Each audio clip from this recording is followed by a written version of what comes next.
Hello everyone, DBS ম্যাডামের ক্লাসে তোমাদের সকলকে স্বাগতম। আমি ডিবিএস ম্যাডাম। সবার আগে চ্যানেলটা সাবস্ক্রাইবের পর প্রত্যেকের নোটিফিকেশান অন রাখবে, যাতে যখন যখন ভিডিও আপলোড হোক তোমাদের কাছে পৌঁছে যায়। আলোচনার বিষয় আজকে ক্লাস 7 হিস্ট্রির আমরা একটি স্কুলের প্রশ্নপত্র নিয়ে, অর্থাৎ 9 নম্বর স্কুলের প্রশ্নপত্র নিয়ে আলোচনা করছি। এর আগে সমস্ত স্কুলের প্রশ্নপত্র আমি আলোচনা করে দিয়েছি, প্লেলিস্ট ভিজিট করো, তার মধ্যে পেয়ে যাবে। লাইন ভিত্তিক পড়া হয়ে গেছে, হাতে কলমে প্রশ্ন উত্তর হয়ে গেছে, সব প্লেলিস্টে পাবে। ঠিক আছে, শুরু করা যাক। বলছে সঠিক উত্তর নির্বাচন করো। 1 নম্বর বলেছে রাজা লক্ষণ সেনের রাজধানী ছিল পূর্ববঙ্গের লক্ষ্ণাবতীতে, কর্ণসুবর্ণে, তাঞ্জোরে নাকি বিক্রমপুরে। তা কোথায় ছিল এটা? আমরা সবাই জানি হচ্ছে বিক্রমপুরে ছিল। Answer is Bikrampur.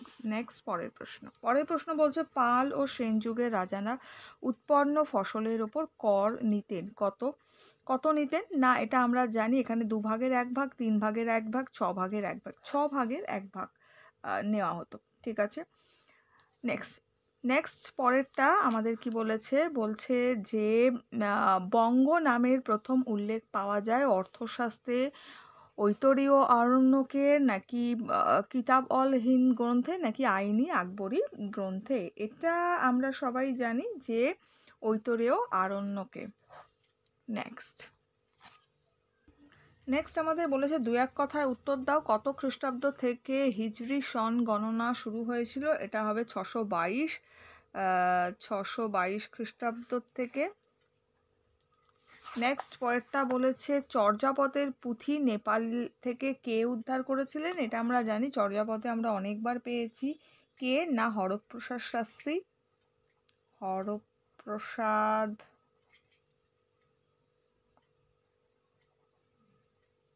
শাস্ত্রী। ঠিক আছে, হলো। নেক্সট পরেরটায় যাব। পরের প্রশ্ন বলেছে অতি সংক্ষেপে উত্তর দাও। বলছে ব্রাহ্মদের ব্যবস্থা বলতে কি বোঝানো হয়েছে? আচ্ছা, ব্রাহ্মদেও, এটা ব্রাহ্মদের না, ব্রাহ্মদেও হবে।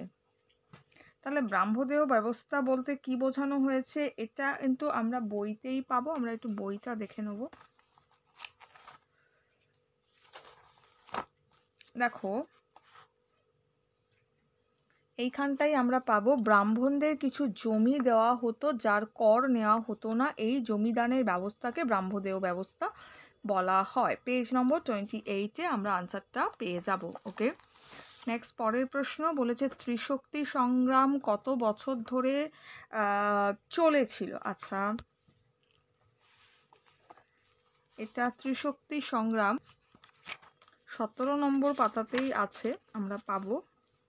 দেখো এখানটাতে আমরা পাবো, দেখো এখানটাই রয়েছে আমাদেরকে এই যে 8ম শতাব্দী থেকে পাল, গুর্জর, প্রতিহার, কোথায় গেল, ও রাষ্ট্রকূট বংশের মধ্যে টানা লড়াই চলেছিল। একেই ত্রিশক্তি সংগ্রাম বলে। প্রায় 200 বছর ধরে চলা এই যুদ্ধকলহ 3 বংশের শক্তি শেষ হয়। তাহলে কত বছর বলেছে? 200 বছর। তাহলে আমাদের প্রশ্নটা কোথায় ছিল? এই যে ত্রিশক্তি সংগ্রাম কত বছর ধরে চলেছিল? তো আমরা আনসার লিখব 200 বছর। আনসার হবে 200 বছর।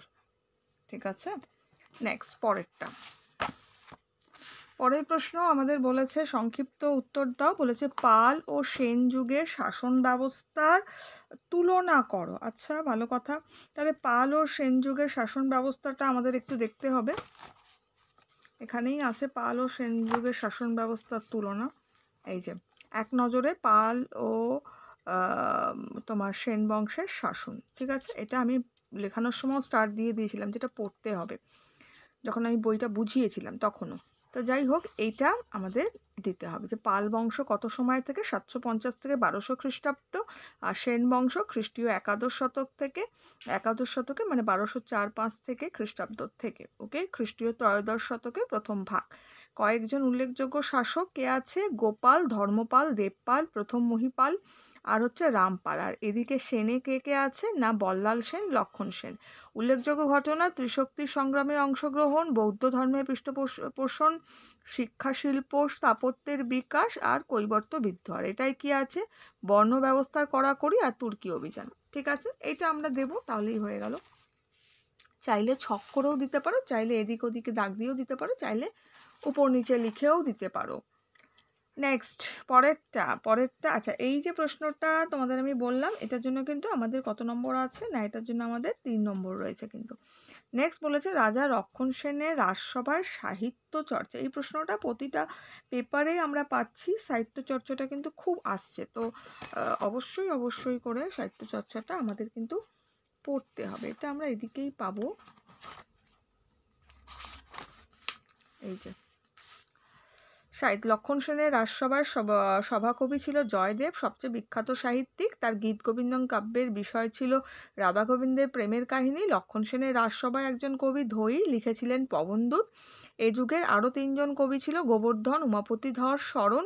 এই 5 জন কবি একসঙ্গে লক্ষণ সেনের রাজসভায় পঞ্চরত্ন ছিলেন। ত্রয়োদশ শতকের গোড়ার দিকে শ্রীধর দাস কর্তৃক সংকলিত সদোক্তি কর্ণামৃত গ্রন্থে বিভিন্ন কবিদের কবিতার স্থান পেয়েছে। বাস একটা দেব আমরা, তাহলেই হবে।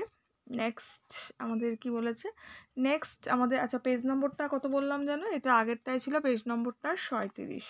ওকে, নেক্সট পরেরটা বলেছে নিচের প্রশ্নের উত্তর দাও। বলছে শশাঙ্কের আমলে বাংলার আর্থিক অবস্থা কেমন ছিল। আচ্ছা, শশাঙ্কের আমলে না, এটা আমরা এদিকে পাবো, প্রথম দিকেই পাবো শশাঙ্ক।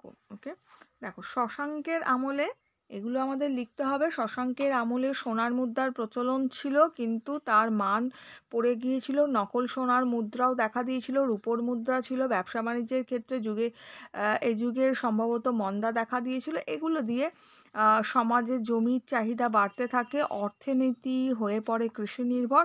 তাহলে আমরা এখান থেকে দিতে পারবো, আর আমরা এতটা পর্যন্ত একটু দেব। ঠিক আছে, 5 নম্বর যেহেতু আছে একটু আমাদের দিতে হবে। ওকে, নেক্সট এছাড়াও এই প্রশ্নের উত্তরটা আমি তোমাদের লাস্ট ভিডিও বড় প্রশ্নে ভালো করে লিখিয়ে দেবো, সেটা দেখে নিও। নেক্সট আমাদের বলেছে পাল যুগের সমাজ ও ধর্মীয় অবস্থা কেমন ছিল। পাল যুগের সমাজ আর ধর্মীয়টা আমাদেরকে দেখতে লাগবে। আমি তোমাদের এই প্রশ্নটা বড় উত্তরে লিখিয়ে দেবো। এটা লিখতে গেলে আমাদের এইগুলোকে পুরো ধরে এখান থেকে নিয়ে ছোট ছোট করে নিয়ে আমাদেরকে কিন্তু লিখতে লাগবে এটা এখানটাতে, কিন্তু এটা আমি লিখিয়ে দেবো তোমাদের লাস্ট বড় প্রশ্ন। তাহলে এই পেপারটা কমপ্লিট হয়ে গেল। এটা দেখো, দেখা হচ্ছে তোমাদের সঙ্গে নেক্সট ভিডিওতে। আমরা 10 নম্বর পেপার নিয়ে আলোচনা করবো। তাহলে আমাদের পেপার সলভ হয়ে গেল। তারপরে লাস্ট আমি একটা ভিডিও দেবো তোমাদের, যেটার মধ্যে তোমরা সমস্ত বড় প্রশ্নগুলো পাবে। তাহলে হিস্ট্রিটা আমাদের সব কমপ্লিট হয়ে যাবে। বাকি সাবজেক্টগুলো তো চলছেই, সেগুলো কন্টিনিউ হতে থাকবে। প্রত্যেকে নোটিফিকেশন অন রেখো, ভিডিও লাইক শেয়ার।